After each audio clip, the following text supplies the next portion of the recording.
Две грла од вкупно 30 неколку што има сточарот Миле Јованов од селото Пресекано со Говските планини се заболени од јазлеста кожа, поради што деновиве на соодветен начин ќе бидат усмртени и фрлени во длабока јама. Освен тоа, уште неколку се под сомневање дека веќе се заразени, што треба да го потврди или демантира анализата на крвта земена од нив.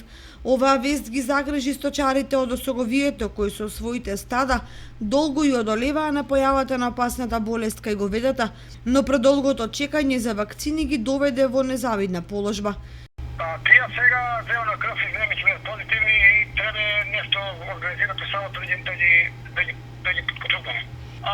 Две земена крв, тие се више 100% сигурни дека се позитивни, три има више како се гледам и тие не се добри, само не е земена крв. Според Јованов, јазлеста кожа пријавили и други одгледувачи на крави и доколку наитно не се преземат соодветни мерки, штетите може да бидат катастрофални.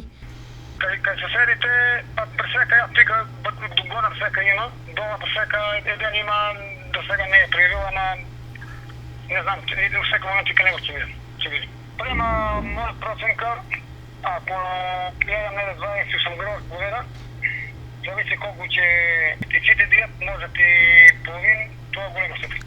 Инаку, поради оваа болест, добиточниот пазар во Блешево не работи над 40 дена, поради што сточарите од источниот дел на државата трпат огромни штети, бидејќи прометот не функционира. Карантинските услови во кои сега се чуват кравите им создаваат дополнителни трошоци на сточарите, кои се загрижити дека овој проблем може да го десеткува добиточниот фонд и да ги затвори без тоа малиот број на фарми.